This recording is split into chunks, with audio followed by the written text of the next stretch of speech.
네, 안녕하세요. 이번 딥다이브에 오신 여러분 환영합니다. 오늘은 정말 흥미로운 기업이죠. 고려아연, 종목 코드 010130, 현재 주가가 무려 11만 9천 원이네요. 지금 이 회사가 거대한 두 힘 사이에서 줄다리기를 하고 있는 상황입니다. 한쪽은 아주 치열한 경영권 분쟁이고요. 다른 한쪽은 트로이카 드라이브라고 하는 굉장히 야심찬 신사업 성장 전략이죠. 저희가 오늘 할 일은 제공해 주신 여러 투자 분석 보고서들을 바탕으로 해서요. 이 복잡한 상황 속에서 당신에게 정말로 중요한 정보가 무엇인지 그걸 명확하게 짚어드리는 겁니다. 네, 맞습니다. 현재 상황을 한마디로 요약하면 이벤트죠. 그러니까 경영권 분쟁이라는 이 이벤트가 기업의 본질적인 가치, 다시 말해서 신사업 펀더멘탈을 완전히 압도하면서 주가를 움직이고 있는 그런 전형적인 모습입니다. 어떻게 보면 펀더멘털하고 수급이 극단적으로 좀 벌어지는 아주 특이한 국면이라고 할 수 있겠습니다. 그럼 일단 고려아연의 뿌리부터 좀 살펴볼까요? 수십 년간 아주 안정적인 캐시카우 역할을 해온 핵심 사업, 아연, 연, 금, 은 같은 비철금속 재련 분야인데요.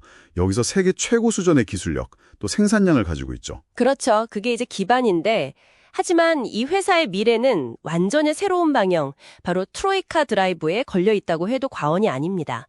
글로벌 넘버원 친환경 소재 기업으로 도약하겠다 이런 비전 아래서 크게 세 가지 축을 추진하고 있는 거죠. 아, 세 가지 축이요. 정말 대대적인 변화 같은데 구체적으로 어떤 분야들인가요? 네, 첫째는 뭐니 해도 2차 전지 소재입니다. 전기차 배터리의 핵심인 그 하이니켈 전구체 가공 기술, 이걸 확보해서 이미 국가 핵심 기술 보유 기업으로 지정되기도 했고요.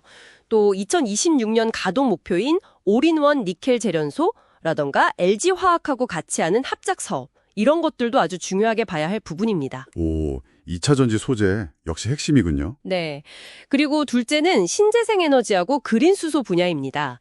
2050년까지는 생산하는 모든 금속을 그린 메탈로 만들겠다. 이런 목표를 가지고 있고요. 실제로 수소 충전소를 짓는 것 같은 구체적인 투자도 진행 중입니다. 그린 메탈이라 흥미롭네요. 그럼 마지막 세 번째는요? 마지막 셋째는 자원순환 사업입니다. 이게 또 중요한데요. 재련 과정에서 나오는 부산물들이 있잖아요. 거기서 안티몬이나 인디움 같은 희소금속, 그러니까 전략방모를 회수하는 기술을 계속해서 극대화하고 있습니다. 아, 그 자원순환 부분이요. 듣고 보니까 요즘 특히 더 중요해지는 것 같아요.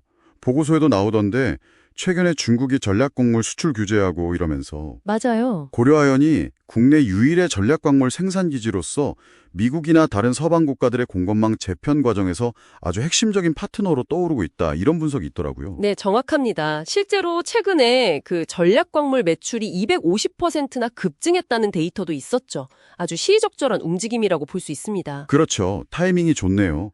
하지만 이렇게 미래 성장 동력을 키우고 있는 와중에 현재 가장 큰 변수는 역시 말씀하신 경영권 분쟁이겠죠.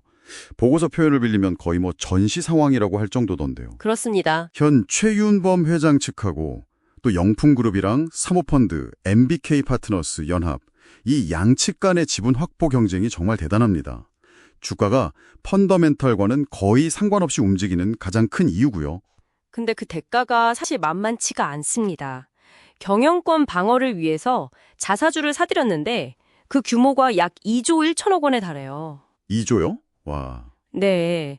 그러면서 회사의 총 차입금이 불과 1년 사이에 7,329억 원에서 3조 7,454억 원으로 5배 이상 폭증했습니다. 1년 만에 부채가 5배요? 정말 엄청난 숫자인데요. 이건 정말 심각한 재무 부담이죠.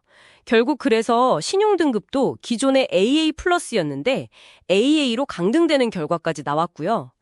이게 참 아이러니한 게 주가를 끌어올리는 요인, 즉 분쟁이 오히려 회사의 재무 건전성을 심각하게 훼손하는 그런 역설적인 상황이 지금 벌어지고 있는 겁니다. 와, 그 부채 문제 정말 심각하네요. 근데 보고서를 보면 재무 문제뿐만 아니라 분쟁 관련 소송만 해도 24건이나 되고 또 최근에는 최 회장 동창인 어떤 펀드 운용사 대표가 횡령으로 유죄 판결 받았다는 그런 사법 리스크, 거버넌스 문제까지 막 나오고 있던데요. 이런 건 또 어떻게 봐야 할까요? 네, 그런 사법 리스크나 거버넌스 이슈는 이 분쟁 자체를 더 복잡하게 만들고 또 예측 불가능성을 높이는 요인이라고 할 수 있습니다. 단순히 지분 경쟁을 넘어서 회사 운영 전반에 대한 어떤 신뢰도의 문제로까지 번질 수 있다는 점에서 절대 간과할 수 없는 부분이죠. 그렇군요. 그럼 이제 제일 궁금한 주가 전망인데요. 네, 사실 현재 주가 한 111만 원 정도 되는 이 가격은요. 애널리스트들의 평균 목표가인 한 75만 원 수준. 이걸 크게 웃돌고 있습니다. 꽤 차이가 나네요. 네, 상당한 분쟁 프리미엄이 끼어 있다 이렇게 보는 게 합리적일 것 같습니다. 참고로 제공된 보고서 중 하나에서는요. 1년 뒤에 분쟁이 좀 소강 국면에 접어들고 그러면서 신사업 가치가 점차 반영된다는 가정하에서 목표가를 85만 원 정도로 제시하고 있습니다. 85만 원. 그럼 분쟁 프리미엄은 빠지지만 신사업 가치가 어느 정도 반영될 거라는 예측이군요. 그렇죠. 분쟁 프리미엄이 사라지는 대신에 이제 트로이카 드라이브의 성장 가치가 조금씩 인정받을 거다. 이런 분석인 거죠. 그러니까 결국 주가의 향방은 분쟁이 더 격화되거나 아니면 말씀하신 트로이카 드라이브 성과가 눈에 보이기 시작하면 올라갈 수 있는 거고, 네. 반대로 분쟁이 어찌어찌 봉합돼서 프리미엄이 싹 사라지거나 아니면 그 엄청난 부채 문제가 현실화되거나 또 사법 리스크 같은 게 더 커지면 하락할 수도 있다. 뭐 이렇게 정리될 수 있겠네요. 주가 상승하락 핵심 원인 요약? 맞습니다. 정확하게 짚으셨고요. 여기서 아주 흥미로운 분석 포인트가 하나 더 있는데요. 오, 뭔가요? 바로 이 분쟁 당사자들, 그러니까 소위 세력이라고 불리는 이들의 지난 1년간 평균 매수 추정 가격입니다. 보고서에서는 이 가격대를 대략 90만 원에서 120만 원 사이로 보고 있거든요. 90에서 120만 원 사이? 네, 그래서 분쟁이 계속되는 동안에는 이 가격대가 심리적으로나 실질적으로 아주 강력한 지지선 역할을 할 수 있다. 이런 분석도 있습니다. 아하, 그 가격대가 일종의 기준선이 될 수도 있겠군요. 정말 흥미롭습니다. 자, 정리하자면 고려아연은 전통적인 산업 강자의 모습과 미래 기술에 대한 거대한 베팅, 그리고 이 모든 것을 뒤흔드는 아주 격렬한 경영권 다툼이 정말 복잡하게 얽히고 설킨 보기 드문 케이스 스터디인 것 같습니다.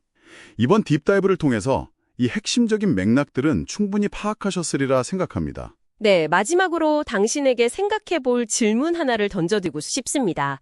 결국 이 경영권 분쟁에서 승자가 누가 되던지 간에 장기적으로 봤을 때 더 근본적인 질문은 아마 이것일 겁니다.